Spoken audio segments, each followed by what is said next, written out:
गुरुर्ब्रह्मा गुरुर्विष्णू गुरुर्देवो महेश्वरा गुरु साक्षात परब्रह्म तस्मै श्री गुरुवे नमः. माझे सद्गुरू श्री चंद्रशेखर प्रभू यांचे अनमोल विचार मी तुमच्यासमोर मांडित आहे. कृपया तुम्ही लक्ष देऊन ऐकावे. जगतात जे काही दिसत आहे, ऐकू येत आहे, अनुभवात येत आहे ते सर्व पंचमहाभूतांचे बनलेले आहे. ही गोष्ट बरोबर आहे ना? पृथ्वी, जल, तेज, वायू, आकाश यांना पंचभूते म्हणतात. या पंचभूतांखेरीज दुसरी कोणतीही वस्तू नाही. या लोकी किंवा परलोकी या पंचभूतांनी न बनलेला असा कोणताही पदार्थ नाही. पंचभूतातले शेवटचे भूत पृथ्वी घ्या तर शास्त्र सांगते की जल, तेज, वायू व आकाश या चार तत्वापासून पृथ्वी तत्व बनलेले आहे. या चार तत्वाहून भिन्न वस्तू पृथ्वी नाही. म्हणून वास्तविक चार तत्वे आहेत. यात जलतत्व म्हणजे तेज, वायू, आकाश यांचा परिणाम आहे. या तिघांहून भिन्न जल नावाचे कोणतेही तत्व नाही.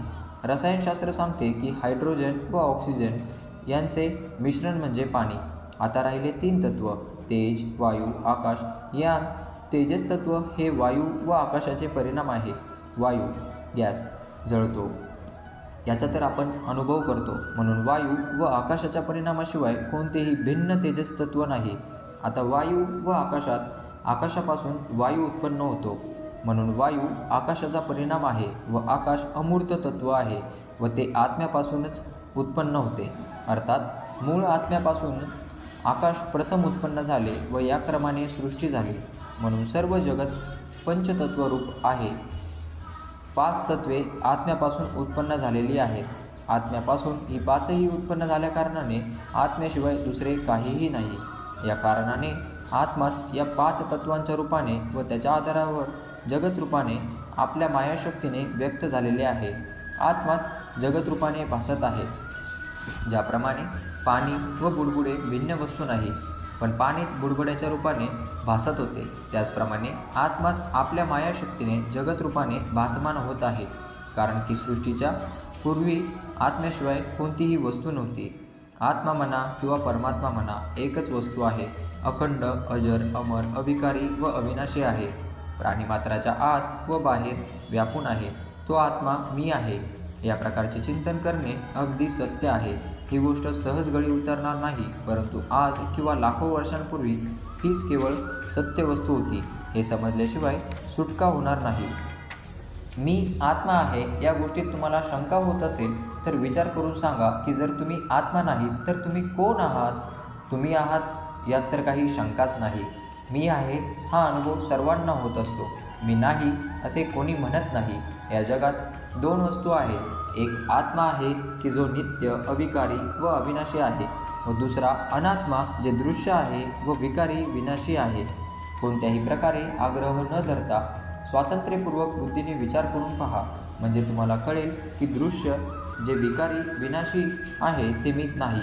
उलट मी द्रष्टा आहे. आत्मा द्रष्टा आहे व जगत दृश्य आहे. आत्मा त्यांचा अनुभव करतो. आत्म्याचा अनुभव ही मंडळी करू शकत नाहीत. हे तत्व सत्य आहे, परंतु अद्याप ही गोष्ट समजण्यात येत नाही.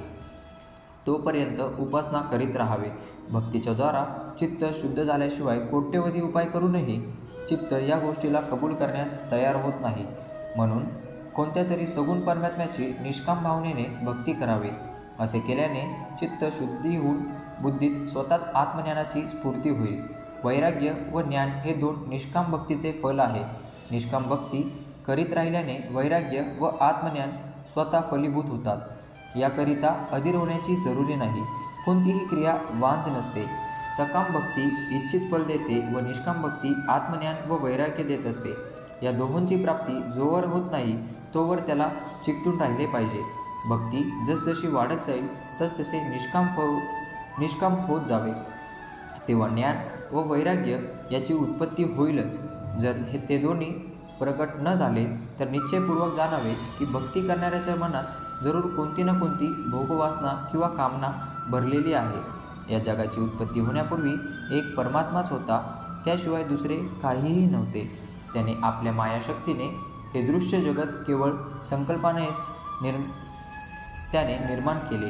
दुसरी वस्तू नसल्यामुळे तो स्वतः जगतरूप बनला किंवा गारुड्याच्या खेळाप्रमाणे संपूर्ण जगताचा व्यवहार उत्पन्न झाला की जो असत्य आहे. म्हणून एकतर जगाला मायामय मिथ्या जाणावे अथवा जगताला परमात्मा रूप मानावे. या दोहोशिवाय तिसरा मार्ग नाही. तुमच्या बुद्धीला जे रुचेल ते मानावे.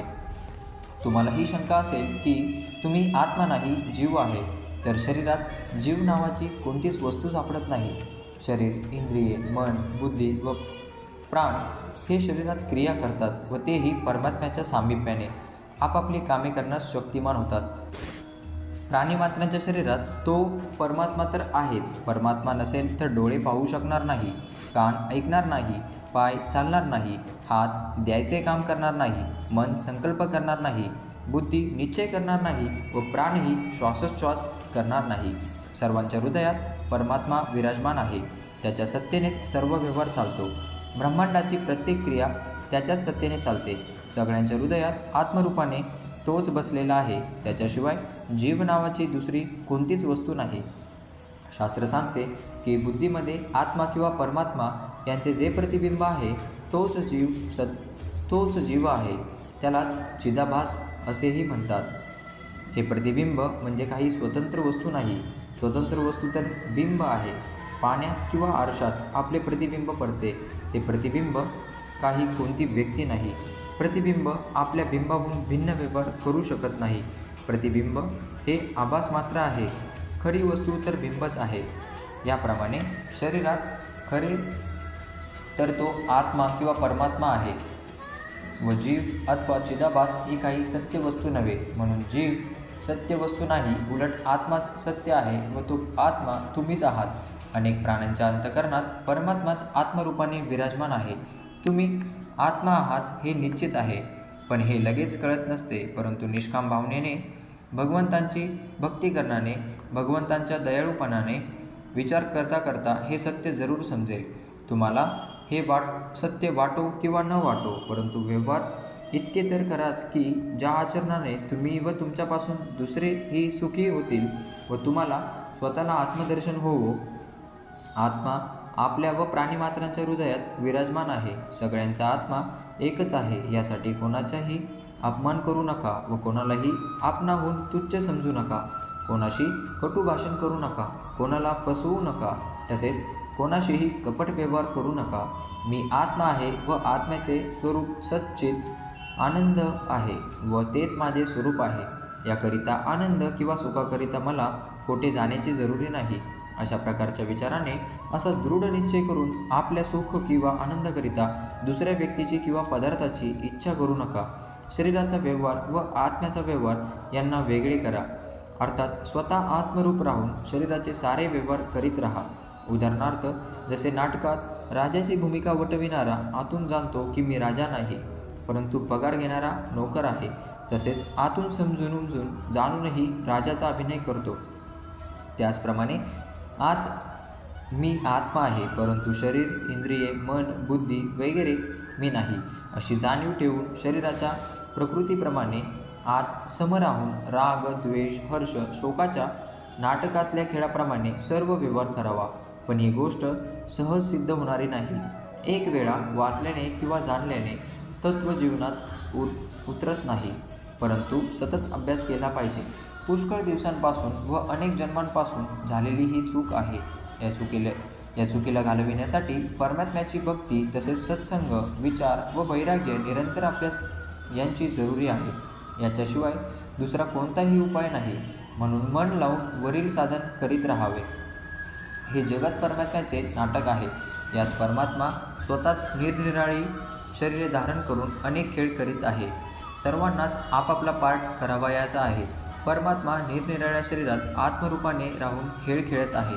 हा खेळ असा विचित्र आहे की यात आत्मा आपल्या स्वरूपाला विसरून ज्या वेशाचा अभिनय करतो त्या वेशालाच स्वतःचे स्वरूप मानून बसला व आपल्या खऱ्या स्वरूपाला अजिबात विसरून गेला. स्वतः अभिनयाच्या एकताने विसरून गेला आहे. त्याने आपल्याच विचाराने मूळ स्वरूपाची आठवण करून घेतली पाहिजे. मूळ स्वरूपाची आठवण करून मग अभिनय करण्याने अभिनयाचे सुख दुःख त्याला होणार नाही. हाच मोठा भेद आहे. जसे नाटकात अभिनय करणारा पुरुष स्त्री पार्ट होतो, रडतो, हसतो, अनेक प्रकारचे चांगले वाईट दिसणारे काम करतो. ही सर्व कामे करताना आतून तो जाणून नसतो की मी स्त्री नाही, परंतु नोकरी करणारा पुरुष आहे. याने तो सर्व कामे करीत असताना पाप पुण्याने लिप्त होत नाही, कारण त्याला नेहमी आपल्या मूळ स्वरूपाचे ज्ञान ठाऊकच असते.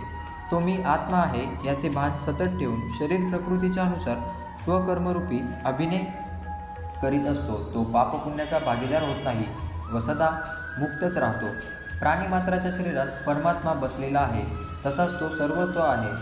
जसा वारा व आकाश सर्वत्र आहे, त्याचप्रमाणे परमात्मा सर्वत्र आहे. तो श्रद्धेने प्रगट होतो, म्हणून परमात्म्याचे प्रागट्य होण्यास एक श्रद्धापूर्वक चिंतनच कारण आहे.